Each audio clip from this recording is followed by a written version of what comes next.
Sevgili dostlar, ilk insanlar Hazreti Adem ve Hazreti Havva'nın çocukları nasıl ürediler? İnsanlık Adem ile Havva'nın çocukları yani kardeşlerden mi üredi? Bu da oldukça zihinleri kurcalayan bir sorudur. Gelin yani bu işin aslı nedir? Birlikte mütalaa etmeye çalışalım. Hazreti Adem dini bilgilerimize göre ilk yaratılan ilk insandır. Bilinmeyi murad eden gizli hazine yani Allah'ın zatı Hu balçıktan yaptığı Adem'e kendinden üfürüyor. Ona bütün isimleri öğretiyor ve meleklere ben yeryüzünde bir halife yarattım. Ahseni takvim üzere yarattım. Yani mükemmel, kusursuz yarattım. Ona secde edin diyor. Hu kendinden var ettiği Adem ile yine kendinden var ettiği alemleri seyredecektir. Tek mutlak varlık Allahu olduğuna göre seyir tabii ki kendinden kendinedir. Azazil, şeytan hariç bütün melekler Adem'e secde ediyor. Çünkü Adem'de Hu'ya ulaşacak, yükselecek, onda eriyecek potansiyel var. Zira bütün insanlığı temsil eden Adem, onun yani zatın kendinden üfürdüğü özü taşımaktadır. Azazil'in Allahu'ya rağmen Adem'e secde etmemesindeki gerekçesi, beni diyor dumansız ateşten yarattın, onu ise balçıktan, ben ondan üstünüm şeklindedir. Yani tamamen bir kibir. Halbuki kibir bir yanılsamadır, şirktir. Kendini müstakil varlık zannetmektedir. Zira belirttiğimiz gibi tek varlık, tek mutlak varlık Allahu'dur. Allah'ın isteğine karşı gelmek ile görevlendirilen Azazil, bana süre ver, ben onu baştan çıkarırım diyor. Azazil süreyi alıyor ama cennetten kovuluyor. Azazil iblisin melek olduğu yani cennetten kovulmadan önceki adıdır. Havva yaratılıyor. Cennet bahçesinde şeytana uyup yasak meyveyi yiyorlar. Cennetten çıkarılıp yeryüzüne, esfeli safiline indiriliyorlar. Yani esfeli safilin aşağıların aşağısına, bu dünya hayatına indiriliyorlar. Ve böylece ilahi proje başlıyor. Tüm insanlık onlardan yani Adem ile Havva'dan türemiştir şeklinde düşünülür aziz dostlar. Hatta Adem babamız, Havva annemiz deriz. Buraya kadar tamam. Ayetlerde de yaratılış metaforla anlatılıyor. Hani cennetin bahçesi, yasak meyve, efendim işte kovulma, indirilmeler. İşte bu ayetlere de biliyorsunuz müteşabih ayetler diyoruz. Benzetmeli ayetler. Şimdi yeryüzüne indikten sonra tabii Adem ile Havva'nın çocukları oluyor. Ama kardeşlerin nasıl ürediğinin izahına gelince işte orada sorun çıkıyor. Öyle ya, insanlık onlardan türedi ama hepsi aynı anne babadan kardeş. Nasıl oldu bu iş? Şimdi yaygın bir görüşe göre Havva her seferinde bir kız bir erkek olmak üzere ikiz çocuklara hamile kalmış ve her sene bir kız bir erkek çocuk doğurmuş. 20 batında 40 çocukları olmuş. Kız, erkek. Bir senede doğan kız erkek, diğer senede doğan kız erkek ile çaprazlama evlenmişler. Yani bir önceki yılın erkeği bir sonraki yılın kızı ile evlenmiş. O zamanda da Allah bu kardeş evliliklerinin helalini, haramını daha yaratmamış. Sonra yaratacak. Bu çapraz evliliklerden işte insan toplumu oluşmuş ve sonra Allah çapraz evliliği haram kılıyor diyorlar. Artık çapraz evlilik haramdır. Ama o zaman değildi. Zira Allah insanlığın tek soydan neşet etmesini murad etmişti diye ekliyorlar. Sevgili dostlar, bu izahlar bana zorlama gibi geliyor. Zira bazı ayetlerdeki ayrıntılara dikkat edince Hazreti Adem'in yeryüzündeki ilk insan değil, ilk hayatı sorgulayan, kendini sorgulayan yani uyanan, bilinçlenen ilk insan olduğu anlaşılıyor. Zaten Hazreti Adem dünyaya indiğinde, dünyada hiç insan yoksa neden Hazreti Adem diyoruz? Yani kime peygamberlik yapıyor? Bu da bir soru. Adem ilk insan olsaydı, çocukları çapraz da olsa birbirleriyle evlenmiş olsalardı, bırakın ahlaki açıyı, haram daha indirilmemiş olmasını, tıbben de hastalıklı sakat nesillerin doğmasına, hatta nesillerin körelmesine neden olurdu bu durum. Bazı kişiler her şeye muktedir olan Allah genlerin düzenlemesini hastalığa mahal vermeyecek şekilde sokmuş olamaz mı diyorlar bu soruyu sorunca. Hayata baktığımız zaman hastalıklar dahil olaylara ilahi müdahale olmadığını görüyoruz. Örneğin işte hani yakın zamanda olan küçük Narin akrabaları tarafından boğazlanırken 15 yaşındaki Ahmet Menguzi alçakça arkadan bıçaklanırken, Gazze'de çocuklar açlıktan ölürken ve başkaları birçok olay var. Hiçbir müdahale yok. İlahi müdahale yok. İlahi müdahale sonuçlarda kendini gösteriyor. Yani ne ekilirse o biçiliyor. Olaylara ilahi müdahale olsaydı zaten dünya hayatının bir imtihan platformu olması mümkün olmazdı. Sevgili dostlar, Hazreti Musa'dan 2000 yıl önce Hazreti İbrahim tarafından öğretilmeye başlanan Kabala bilgeliğine göre de Adem yeryüzüne indiğinde yeryüzünde konuşanlar vardı. İnsan demiyor onlara. Yeryüzünde konuşan hayvanlar gibi. Kendilerinden haberleri yok. Özünden haberi yok. Kendini beden zannedenler. Müslümanlıkta da bunlara beşer diyoruz. İnsansılar diyoruz. İşte Adem bunların arasında ilk defa uyanan, hayatı ve kendini sorgulamaya başlayan ve böylece insan olan ilk insan. Adam olmak için ilk Adem halini yaşamak lazımdır. Dolayısıyla Adem ile Havva'nın çocuklarının üremesi çekirdek aile içinde olmamıştır.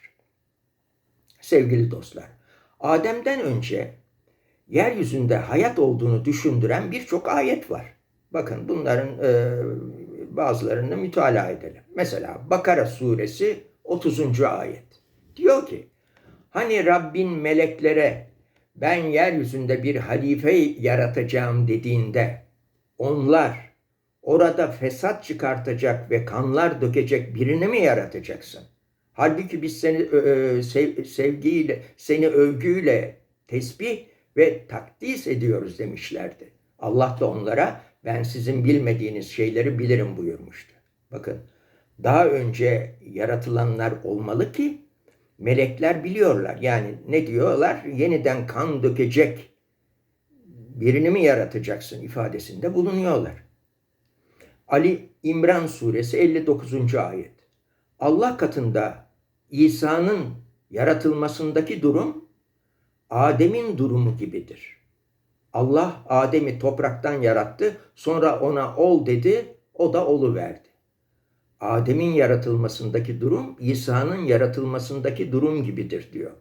Hazreti İsa Meryem'den olmadır. O halde Hazreti Adem'in de bir annesi olduğunu düşünebiliriz. Ardından düşüncemizi genişleterek Hazreti Adem'den önce dünyada yaşamın başlamış olduğu kanaatine de gelebiliriz. Ali İmran suresi 33. ayet. Allah birbirinden gelme nesiller olarak Adem'i, Nuh'u, İbrahim ailesini ve İmran ailesini seçip alemlere, bütün yaratılmışlara üstün kıldı. Allah hakkıyla işitmekte ve bilmektedir. Aileler ile birlikte Adem'i de seçti dediğine göre orada bir aile var. Araf suresi 11. ayet. Andolsun sizi yarattık, sonra size şekil verdik. Andolsun sizi yarattık, sonra size şekil verdik. Sonra da meleklere Adem'e secde edin diye emrettik. İblisin dışındakiler secde ettiler. O secde edenler arasında yer almadı. Sizi yarattık diyor açık. çoğul kullanıyor. Aziz dostlar, Hazreti Adem nicelik bakımından değil, nitelik bakımından ilk insandır. Yani Adem'den önce yeryüzünde insan nesli çoktan başlamıştır. Adem belirttiğimiz gibi hayatı ilk sorgulayan, kendini ilk sorgulayan insandır. Yeryüzünde insanlığın doğuşu konusunda bilimsel ve dini açıdan baktığımız zaman İslam dini açısından bilimle hiçbir çelişki bulamayız. 65 milyon yıl önce şempanzeler, goriller, orangutanlar derken insana en yakın tür olan primatların ortaya çıktığını fosillerden anlıyoruz. Beyin ağırlıklarına göre işte Neandertal, Cro-Magnon, Sinanthropus, Pithecanthropus ve Homo erectus'ler varlıklarını sürdürüyorlar. Uzaktaki tehlikeleri görebilmek için arka ayakları üstünde yükseldikleri için zamanla ayakta durmaya başlıyorlar. Bu yüzden bunlara Homo erectus dendi. Tabii bu ayakta durmaya geçiş binlerce yıl sürüyor. İnsanların son atası Homo sapienslerin 200 bin yıl önce yaşadıkları tahmin ediliyor. Bunlara bilim aleminde insansı maymun da derler. İşte bahsettiğimiz konuşanlar, insler, insansılar, biraz daha bunların gelişmiş halleri olmalıdır. İnsana tam geçiş akıl ve zekanın gelişmesiyle olmuştur. Bazı türler tehlikelerden kaçmak için sürekli ağaçlara tırmandılar ve onlar primat olarak kaldılar. Bazıları ise silah kullanmak yoluna gittiler. Yani sivri uçlu taşları kullandılar. Baktılar işe yarıyor. Daha sivri hale getirdiler. İşte başka şekiller verdiler. Bıçağa doğru bir gidiş. Yine ucu sivri mızrak gibi dalları kullandılar falan. İşte bunların tabii bu işleri yaparken baş parmakları gelişmeye başladı. Ve aynı zamanda potansiyel olarak var olan zekaları da kullanılmaya ve dolayısıyla kullanıldığı için gelişmeye başladı. Hele yıldırımlar neticesinde oluşan ateşin keşfi, yemeklerin pişirildiği zaman daha lezzetli ve sağlıklı olmasının anlaşılması sonunda konuşanlar, insansılar yeryüzünde çoğalmaya başladı. Hazreti Adem bu insansılar arasından hayatı ve varlığını sorgulayan ilk insandır. Yani bu varlığını sorgulayarak onların arasından temayüz etmiştir. Hazreti Adem beşer halinden insan haline geçendir. En başta tabii tek hücreliler dahil en ilkel yaratıklar muhakkak ki ilahi kıvılcımla başlamıştır. Bunu belirtelim. Aksi takdirde canlılığın ana maddeleri azot, karbon, oksijen, hidrojeni bir araya getirerek bir hücre yapmak şu ana kadar hiçbir zaman mümkün olmamıştır. Kaldı ki bir hücre zarı, straptoplazma, çekirdek, kromozomlar, genler, DNA'lar, RNA'lardan müteşekkil son derece kompleks bir yapıdır. Tesadüfen oluşması imkansızdır. Aziz dostlar, Adem'i bir hal olarak, bir bilinç seviyesi olarak da düşünebiliriz. Hazreti Adem ile başlayan nesil, Hazreti Nuh'a kadar sürer. Nuh tufanı ile insanlığa sanki bir format atılmıştır. Sonra Hazreti İbrahim seviyesini görüyoruz ki bu seviyede ilk defa tevhidden bahsedilmeye başlanır. Sonra Hazreti Musa, Firavun mücadelesi ve mucizeler, 10 emir gibi bir takım kurallar. Hazreti İsa ile sevgi ve affediciliğin önemi, teslis inancı ile miraca düşünsel hazırlık safhalarını görüyoruz ve en sonunda vahyi birleştiren, vahyi tamamlayan, tevhid gerçeğini miraç ile bizzat yaşayan Hazreti Muhammed. Bu dönemleri esferi safilinden ahsen-i takvime çıkarken karşılaşacağımız bilinç seviyeleri olarak da nitelendirebiliriz. Yani insan kendine gelinceye kadar bu safhalardan geçecektir. Aziz dostlar, başımıza gelen her acı olay, her sıkıntı bizi kendi gerçeğimize, aslımıza yöneltmek içindir. Kendimize getirmek içindir. Hayatın içinde olayların verdiği sıkıntılara, üzüntülere, acılara kapılmaktansa kendi iç dünyamıza yönelmek en evla olandır. Dış dünya esfeli safilindir. Dertlerle, acılarla doludur. Ahsen-i takvim ise içeride, iç dünyamızdadır.